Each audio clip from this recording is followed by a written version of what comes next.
ॐ श्री गणेशाय नमः।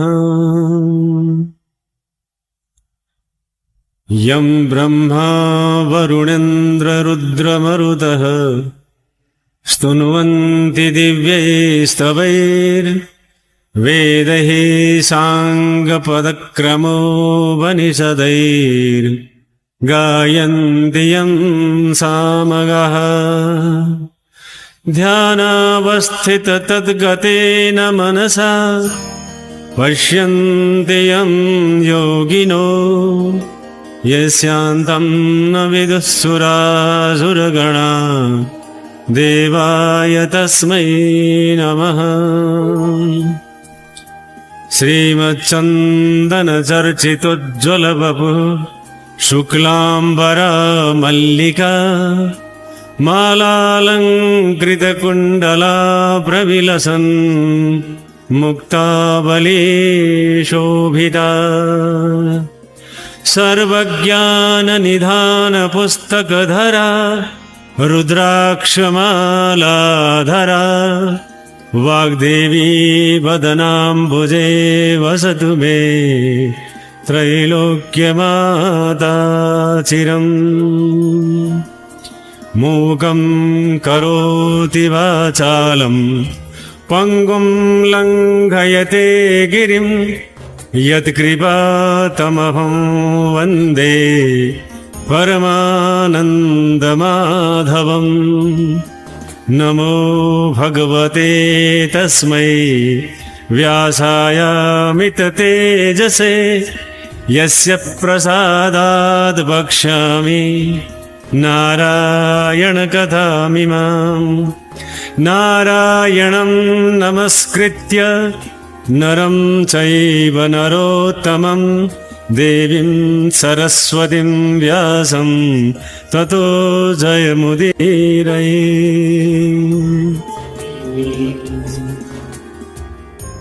ज्ञान का मूर्ति भगवान श्री शिवपुत्र स्कंद कुमार बडो प्रसन्न मुद्रामा अगस्त्य मुनिलाई श्री स्वस्तानी व्रत कथाको कथा प्रसङ्गहरू सुनाइरहनु भएको छ। अगस्त्य मुनि, यी सब कथा प्रसङ्गहरू म तिमीलाई यो कारणले बताइरहेको छु कि यी सारा प्रसङ्गबाट तिमीले यो ब्रह्मभित्र रहेका जीवहरूको त्यस्तै भगवानहरूको, देवहरूको, दानवहरूको आफ्नो जीवनमा घटेका घटनाहरूको कथा प्रसङ्गको बारेमा तिमीले जानकारी पाऊ। हे अगस्त्य मुनि, मैले तिमीलाई दक्ष प्रजापतिले आफ्नो 33 कोटी कन्या 33 कोटी देवतालाई दिइसकेपछि अनि महादेवले विश्वका छलले सतीदेवीलाई विवाह गरेको कथा समेत संक्षेपले सुनाइसके। अब तिमीलाई कुन कथा सुन्ने इच्छा छ मलाई भन। स्वामी कार्तिकीय कुमारको यस्तो स्नेह भरिएको वचन सुनेर अगस्त्य मुनि भन्नुहुन्छ, हे षडानन, तपाईका अमृतरूपी वचन बराबर सुन्न पाउँदा पनि मनमा तृप्ति भएन। मन यति हर्ष विभोर भइरहेको छ कि अब यसको वर्णन त म हजुरको सामुन्ने गर्नै सक्दिन। त्यसमा पनि ज्ञानको अथाह सागर जो हजुर भित्र परिपूर्ण छ, हजुरबाट ती विस्तार गरिएका जति पनि विषयवस्तुहरू छन् त्यसबाट तृप्त हुने कुनै सवालै उठ्दैन। अब मलाई त्रिपुरासुर दैत्यले कसको तपस्या गरे, के वरदान पाए, पछि कसरी श्री महादेवले के गरी मार्नुभयो, यो सुन्नको इच्छा छ। आज्ञा हवस्। यस्तो अगस्त्य मुनिको आग्रह सुनि कुमारजी आज्ञा गर्नुहुन्छ, हे अगस्त्य मुनि, अघि विष्णु भगवानले हिरण्याक्ष हिरण्यकशिपुलाई जब मारेथे तब त्यस दैत्यका राज्यको सिंहासनमा मय नाम गरेको दैत्यलाई राजा तुल्याएर राखे।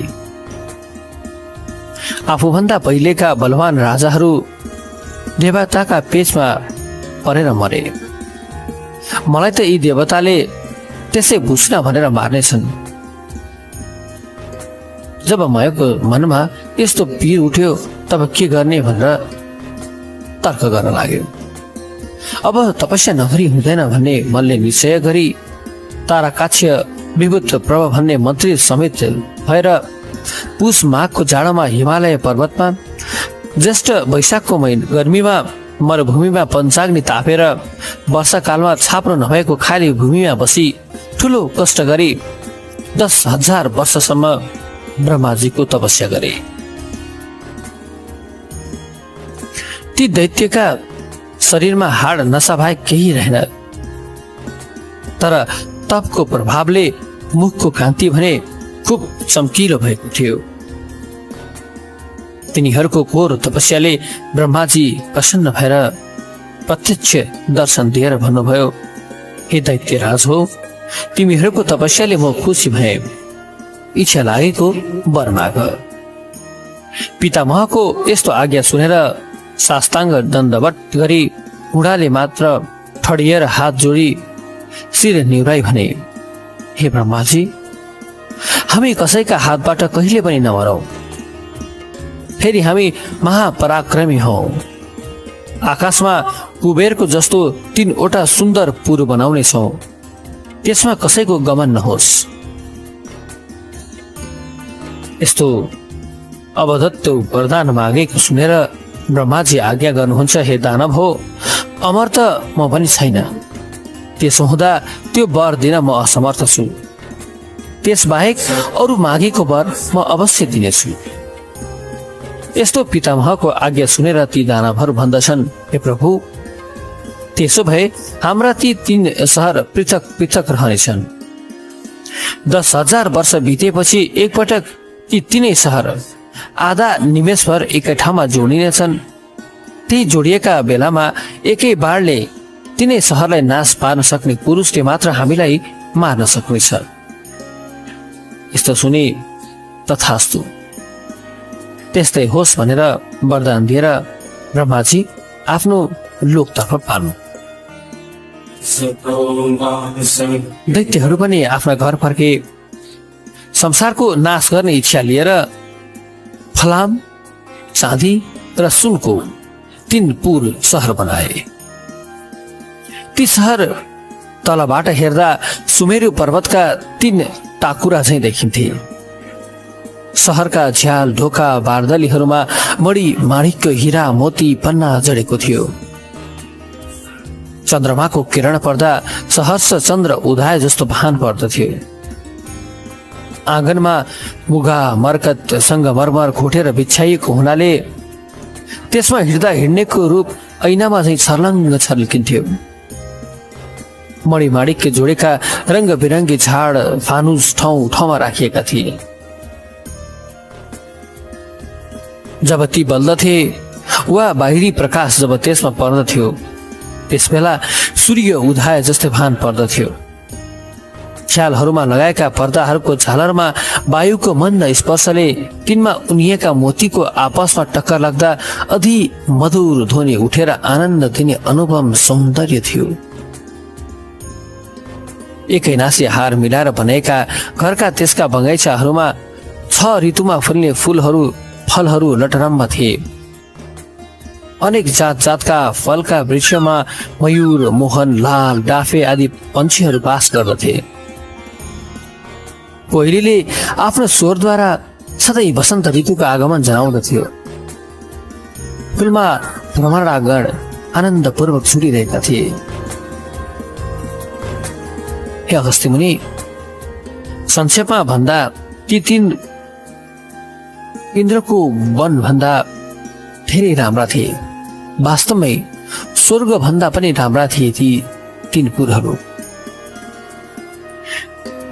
लामा कुना परेका नेत्र, सानो कम्बर, ठुलो नितम्ब, उच्च स्तन, गजगामिनी कोइलीको जस्तो बाण भएका लज्जावती युवती समूह बराबर डुलिरहन्थे। अमरावती भन्दा पनि राम्रो सहरमा ती तीनपुरमा फलामको, ताराख्यको, चाँदीको, विभूत प्रभाको, सुनको दैत्यराज महको थियो। तिनै दैत्यपति आफ्ना मन्त्रीहरूले सरसल्लाह गरेर राज्य गर्दथे। अब यो सहर नाश गर्ने कोही छैनन्, हामीहरू अजय छौं, हामीलाई जित्न कसैले सक्दैन। यी दैत्यहरूलाई विश्वास थियो। ती घमण्डी दैत्यहरूले देवताका बगैँचाका उत्तम फलफूल लता वृक्ष उखेलेर ल्याए। उनका स्त्री पुत्रीहरू पनि उडाउन लाज मारेनन्। देवताहरूलाई साह्रै नै कष्ट दिए। आफूहरू चाहिँ इन्द्रका पुरका उर्वशी आदि गरिएका अप्सराहरू ल्याएर तिनका साथ भ्रमण गर्दथे। इन्द्र चाहिँ भएर ती तीन यसरी आनन्दमा मग्न थिए कि उनीहरूको साथमा घमण्ड थियो, अभिमान थियो।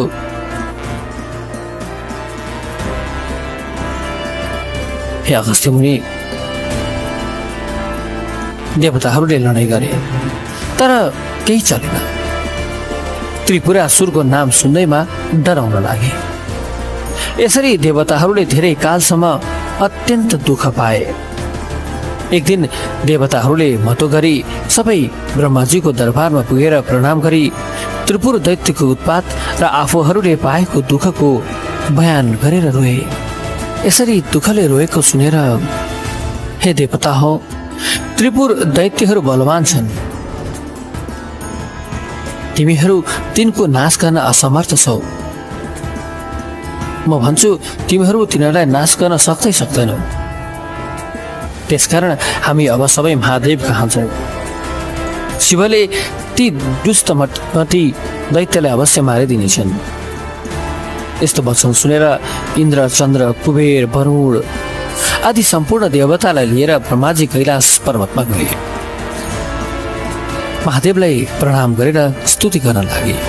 हे जगदीश्वर, नन्दीलाई वरदान दिने, भक्तको रक्षा गर्ने कैलाशनाथ, आफ्ना मायामा संसारलाई भुलाइराख्ने, यज्ञका अधिदाष्टा, संसारदेखि फरक रहने, विरक्तहरूले ध्यान गर्ने, दिशारूपी वस्त्र धारण गर्ने, दिगम्बर, आनन्दलाई तुच्छ मान्ने, सधैँ आनन्द रहने, भक्तलाई वरदान दिने, यस्ता हजुरलाई कोटि कोटि नमस्कार छ।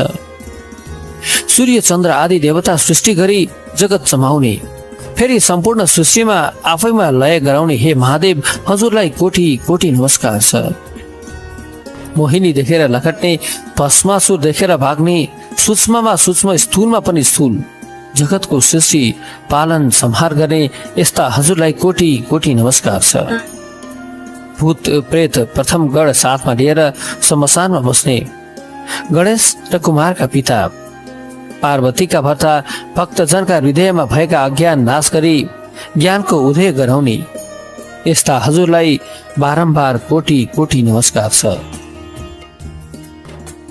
यस्तै अनेक स्तुति गरेको सुनेर शिवजी प्रसन्न भएर देवतातिर हेरेर भन्नुभयो, हे देवता हो, तिमीहरूको स्तुतिदेखि म प्रसन्न भए। जे इच्छा छ सो माग, मैले नदिने कुरा केही छैन। यस्तो वचन सुनेर देवताहरू खुसी भएर बिन्ती गर्दछन्, हे शशि शेखर, त्रिपुरासुर दैत्यले हाम्रा अप्सरा, बगैँचाका उत्तम फलफूल बिरुवा, उत्तम रत्न, उच्च श्रवा घोडा, एरावत हात्ती, रथ र हाम्रा कन्याहरूलाई समेत लुटेर लगे। हे प्रभु, धेरैलाई मारि पनि सके। यी हामी बाँचेकालाई पनि सिद्ध्याउन खोजेका छन्। हामीहरू त्राही त्राही भएर लुकिरहेका छौँ, किनभने तिनीहरूसँग सङ्ग्राम गर्न हामी असमर्थ छौँ। अब हाम्रो जे गर्नाले कल्याण हुन्छ त्यही वरदान हामीलाई बक्सियोस्।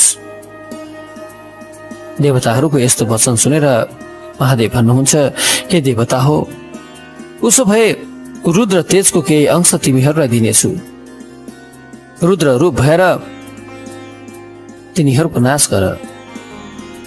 यस्तो आज्ञा सुनेर देवताहरू भन्दछन्, हे भक्त वत्सल, रुद्र तेज धारण गर्न हामी सदैव असमर्थ छौँ। हे प्रभु, यो रुद्र रूपलाई धारण गर्न यो ब्रह्मले सकेन। यो रुद्र जो हजारौं सूर्य भन्दा पनि तेज छन्, यसलाई हामी धारण गर्न कहाँ सक्छौँ? हे भक्त वत्सल, हे शिव, 10,000 वर्ष बितेपछि एक आधा निमेषलाई ती 3 पुर एक ठाउँमा जोडिएर पुनः छुट्टिनेछन्।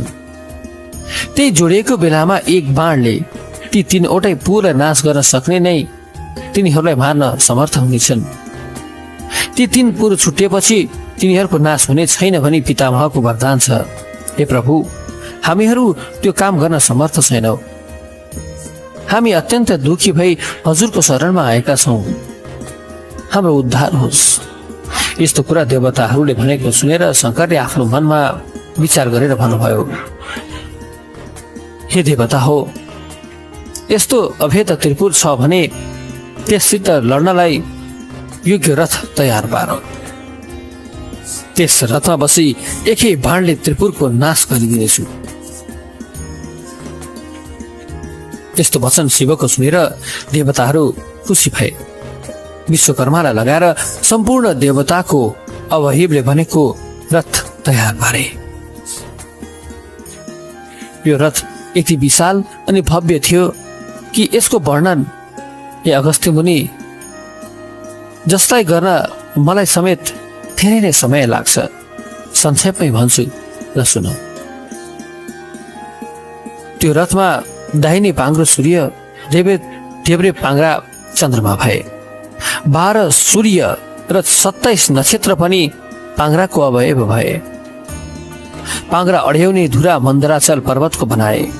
त्यसको चुकुल उदयाचल र अस्ताचल गराए। संवत्सर रथको वेग भयो। 4 समुद्र रथको कुण्डली भयो। गङ्गा जमुना आदि त्यस रथको कपडा भए। तीर्थहरू सिंहारिएर स्त्री रूप धारण गरी चमर पंखा हाँक्ने भएर बसे। ब्रह्मा सारथी ओमकार स्वरूप रथ हाँक्ने कोर्रा भए। माया घोडाको लगाम, 4 वेद रथका 4 घोडा भए। 6 ऋतु रथका दायाँ बायाँ राखिए। विन्ध्याचल पर्वत छाता भए। मन्दराचल पर्वत छत्र अड्याउने दण्ड भए। सुमेरु पर्वत धनु भए। शेषनाग त्यसको ताँदो र सरस्वती दण्ड भइन्। अग्नि बाण भए। भगवान विष्णु बाणको टुप्पो भए। यीदेखि बाहेक अनेकन अरू यो ब्रह्माण्डमा भएका सबै वस्तु त्यस रथमा लगाइए। यसरी रथ तयार भएपछि देवताहरूले शिवलाई रथारूढ हुन भनी आह्वान गरे। अनि शङ्करजी यस लोकलाई, सारा विश्व ब्रह्माण्डलाई नै कम्पायमान गर्दै त्यस रथमाथि बस्नुभयो।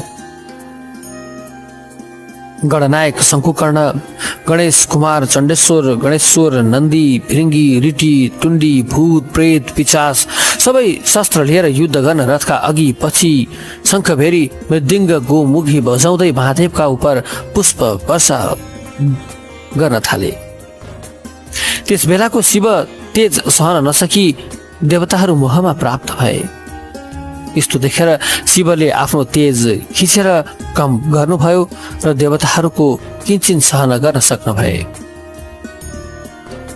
देवताहरू युद्ध गर्न उद्यत भएको देखेर नारदजी त्रिपुरावासी दैत्यराज मयको दरबारमा जानुभयो। मयले ऋषिको सत्कार गरी के कामले सवारी भएको भनेर सोधे। तब नारद भन्दछन्, हे दैत्यराज, देवताको स्तुतिले खुसी भएका महादेव तिमीहरूलाई मार्न भनेर आउन लागेका छन्। अब तिमीहरूको आफ्नो रक्षा गर्नलाई जे गर्नुपर्छ त्यो गर। नारदजीबाट यस्तो कुरा मयले सुनेपछि विद्युतमाली र ताराकाक्षीलाई उनले सबै कुरा सुनाए। तब राजाका कुरा सुनेर ताराकाक्षी भन्दछन्, हे राजन, देवता यक्ष गन्धर्व किन्नर नाग आदि सबै मिलेर आए पनि यो त्रिपुर भेदन गर्न सक्ने छैन। यो अभेद छ। तर राजनीतिका साम दाम दण्ड भेदमा जुन नीतिले हाम्रो राम्रो हुन्छ त्यही योग्य जन लिँदछन्। हामीले पनि आफ्नो कल्याण हुने नीति लिनुपर्छ।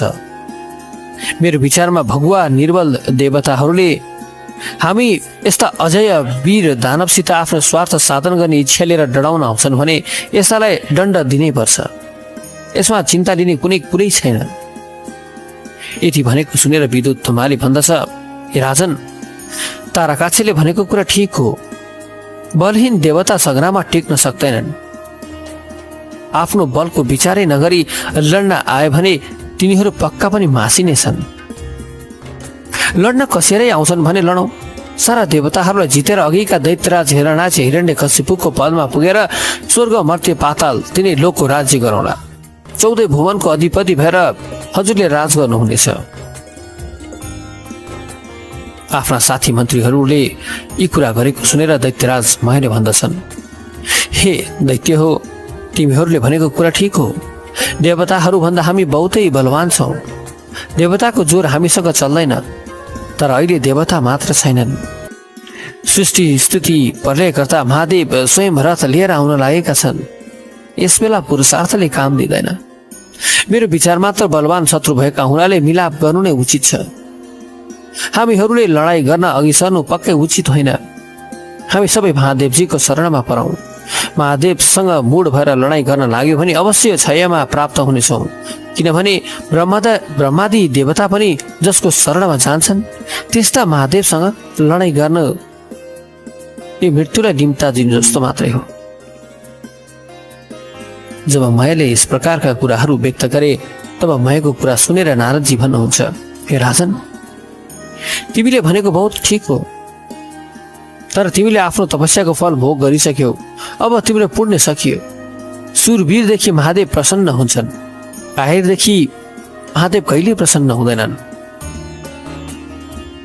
यत्रो यस आर्जन गरेका वीर भएर काहेर चाहिँ शरण पर्न जानु के उचित हो त? हेर, महादेवका हातबाट मारियो भने उनका प्रमुख गण भएर बस्नेछौ र यो युद्धमा जित्यौं भने तिनै लोकको अकण्टक राज्य गर्नेछौ। नामर्द भएर शरणमा परे पनि देवताको कमारो भएर बस्नु पर्नेछ। दानव जातिका भएर पनि युद्ध गर्न तिमीहरू किन डराउँछौ? अब तिमीहरू शरणमा परे पनि देवताको रक्षाको निमित्त तिमीहरूको मृत्यु निश्चय छ। महादेवले नमारिकन तिमीहरूलाई त्यत्तिकै छोड्ने छैनन्। यस्तो नारदको कुरा सुनेपछि ताराकाक्षी भन्दछ, हे राजन, नारदजीबाट आज्ञा भएको कुरा नीतिसङ्गत छ। डराई हामीले भाग्नु उचित हुँदैन, न त हामी झुक्नु नै उचित हुन्छ। त्यसकारण यो लडाईँ गर्नै पर्छ। यही कुराको विद्युत मालीले पनि समर्थन गर्यो। तब मय भन्दछन्, ठिक हो, नारदजीले भनेको लड, वीरले लड्नै पर्छ। त्यही उत्तर दिए। मनमा भने आयुषहीन भएकाको यस्तै उल्टो बुद्धि हुँदो रहेछ भन्ने विचार लिएर सैन्य तयार गर्ने आज्ञा दिएर यता लडाईँ गर्ने कुरा निश्चय भएपछि दैत्यराजसँग बिदा लिएर नारदजी भने त्यहाँबाट फर्के। तब उनी देवताहरूसँग भएको कुरा गर्न भने स्वयं महादेवका सामुन्ने पुगे। दैत्यहरू पनि युद्ध गर्ने इच्छा बढी अनेकन तरका शस्त्रास्त्रले सुसज्जित भएर बियो बनाई तयार भएका छन् भन्ने कुराको जानकारी श्री महादेवलाई नारदजीले दिए। साँच्चीकै दैत्यहरू पनि अनेकन तरका शस्त्रास्त्रले आफूलाई सुसज्जित बनाए। ताराकाक्षीय बल, बाणासुर, विद्युतमाली आदि प्रमुख दैत्यराजहरू युद्धको तयारी गरी आफ्नो राजाको अगाडि आई अनेकन तरका बाजा बजाई शङ्खनाद गर्दै सिंह गर्जे झैँ गर्जन थाले। दानव सैन्य यी दानवहरूलाई भयानक देखियो। युद्धको तयारीको क्रममा अभिमानपूर्वक सबले आफ्नो तर्फबाट ठुलो ठुलो स्वर गरी हुङ्कार लगाए। युद्धको प्रारम्भ गर्ने क्रमका जोस बढाउनको निमित्त बडो ठुलो ठुलो स्वरले मयको गुणगान गर्न थाले। मय राजा की जय, मय राजा की जय। हेर्दा हेर्दै रथ आयो। लौ हेर त, ऊ रथको ध्वजा। यस्तै कुरा परस्पर गर्न थाले। भय र शोकलाई त्याग गरी रिसलाई अगाले। अनेक शस्त्र अस्त्रले युद्ध गर्ने निश्चय गरी जस्तै पुतली बत्तीका समीपमा जान्छ त्यस्तै गरी ती काल प्रेरित त्रिपुरावासी दैत्यहरू पनि शिवको रथ कहिले आइपुग्छ भने उतैतिर आँखा लगाइरहे। तब पश्चिम सागरका सिरो भागमा रहेका अनेक तरका ध्वजा पताकाहरूले शोभायमान सुमेरु पर्वत जै रथ देखिन थाल्यो। नन्दीश्वर गणेश्वर आदि शिवगणहरूले सिंहनाद गर्न थाले। दानव सैन्य पनि युद्ध गर्नका निमित्त निस्के। चण्डेश्वर पनि दिव्यमान कुठारो मञ्चहरू हातमा लिएर डर लाग्दो मुख बनाई शिवगणको अगाडि उभिए। फेरि गणेश्वर दिव्यमान त्रिशूल समाई शिवतुल्य पराक्रम गर्ने इच्छा लिएर आए। गणका अधिपति शङ्कुकर्ण पनि मुसल हातमा लिएर उनको पार्श्वमा गएर उभिए। वीरभद्र नन्दी भृङ्गी आदि गणहरू पनि हतियार लिएर युद्ध गर्न अग्रसर भए। दैत्यका समूह पनि शिवरथ आएको देखेर युद्ध गर्न अनेकन दिव्य अस्त्र लिएर पुरदेखि बाहिर निस्के। दुवै थरीले क्रोध गर्दै युद्ध गर्न थाले। हो हल्ला, ठुला ठुला आवाज, जोरदार शक्ति प्रदर्शन, एक अर्कामा अस्त्र शस्त्र जुधेका आवाज युद्धले अत्यन्त पराकाष्ठाको मोड लियो। यो युद्ध जुन युद्ध दानव र देवहरूका बीचमा हुन गइरहेको थियो यसबाट तीनै लोक कम्पायमान हुन थाल्यो। महादेवले त्रिपुर दग्ध भएको भए जस्तै गरी हाँस्दै युद्ध गर्न आज्ञा दिए। भृङ्गीले 10 बाण छोडी विद्युत प्रभालाई भेदन गरे। राता राता आँखा पारेर शिराले टोक्दा पनि त्यसलाई केही गर्न सकेनन्। तब भृङ्गी र ऋतिले विद्युत प्रभाका पृष्ठ देशमा प्रहार गरे। तब त्यसले पनि शूलले पूर्ण फुङ्कार गरी भृङ्गी र ऋतिलाई प्रहार गर्यो। यसको वेदना सहन नसकी ती दुवै पलायन भए। तब त्यस दैत्यले गणनायक गणेशका काँधमा 1000 बाण हानी बेध्यो। फेरि 63 र 10 बाण थपी मर्ममा घाउ गराई वेदना उत्पन्न गरायो। तब गणेशजीलाई अत्यन्त क्रोध, गणेशजीले अत्यन्त ठुलो स्वरले हुकार गर्नुभयो अनि आफ्नो सुड लामो पारेर त्यसको गर्दनमा बेरेर परक्क निमोठी जसरी मत्ता हात्तीले कमलको फूल तलाउबाट सुडले बेरेर उखेलेर फ्याँक्दछ त्यसै गरी विद्युत प्रभाको शिर उखेलेर फाले। त्यो शरीरबाट उखेलेको शिर मानौ सरोवरबाट हात्तीले उखेलेर फालेको कमलको फूल जस्तै देखियो। निकै माथि आकाशसम्म उठ्दै पुनः फेरि आकाशबाट झर्दै विद्युत प्रभाको त्यो शिर जमिनमा आई ठोकियो र यस प्रकारबाट त्यहाँ विस्फोट भयो मानौ कि त्यहाँबाट संसार कम्पायमान हुँदैछ। विद्युत प्रभाको शिर चिरा चिरा भई फुट्यो। यो देखेर भृङ्गीले अनेक तरहका गान गरे। तब नेमिनामा र बलनामा गरेको दानव क्रोधले चुर भएर गणेशलाई अनेकन बाणले मर्म भेदन गरी घाउ गराए। शङ्कुकर्णले बीचमा रोकेर तिनका रथ ध्वजा सारथी घोडा नाचेर विरती गराइदिए। तब ती दैत्यले पनि अर्को रथमा चढेर चण्डेश्वरका मर्ममा बाण हानेर घाउ गराए। तब गणेशले क्रोधले राता राता आँखा गरेर भयङ्कर मुसल प्रहार गरी दुवैलाई यमपुरी पठाइदिए। त्यस पछाडि त्रिपुरवासी सबै ठुला दैत्यहरू हुल बाँधि निस्केर शिवगणमाथि अत्यन्त क्रोधित भई शस्त्रको प्रहार गर्न थाले। हे अगस्त्य मुनि, यस युद्ध अत्यन्त भयङ्कर रूपमा चलिरहेको छ। जताततै रगत देखिन्छ। देवहरूका बाणले दैत्यहरूका यतातत्र शरीरभरि जताततै घाउ नै घाउ देखिन्छ। श्री गणेशजीको यस्तै हालत छ। मर्ममा जताततै यतातत्र रगत बगिरहेका छन्। भयङ्कर छ यो युद्ध। हे अगस्त्य मुनि, महादेवका गणहरू पनि शिव आज्ञाले प्रेरित भएर उन्मत्त सिंहले मृगलाई भर्काई छिन्न भिन्न गरी मार्न लागे चाहिँ मार्न थाले। दैत्यहरूमा कसैको शिर छैन, कसैको गिड छैन। उसै गरी नाशमा प्राप्त हुन थाले। रगतको खोलो बग्यो। वायुका वेग लाग्नाले छिन्न भिन्न भएका मेघ समान वज्रका चोटले नासिएका उच्च पर्वतका शिखर चाहिँ भएर दैत्यहरू पश्चिम समुद्रमा गई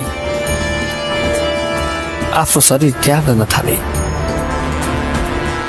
जब नेमिनामा र बलनामा दैत्यहरूलाई शङ्कुकर्णले मारे भने सुनि तारकनामा दैत्य पूर्वबाट निस्केर शिवगढमाथि बाण वृष्टि गर्न थाले। गणनायक शङ्कुकर्णले पनि त्यस महाबली दैत्यका शिरमा मुसल प्रहार गरी सिंहनाद गरे। तब त्यो तारकाक्षी दैत्य पनि केही गिर्लाकी जस्तो भयो। यस्तो बुझी भालाले फेरि त्यसलाई प्रहार गरे। त्यस चोटले भूमिमा धिरे पनि रिसले हत्तपत्त उठी चक्रको प्रहार गर्यो।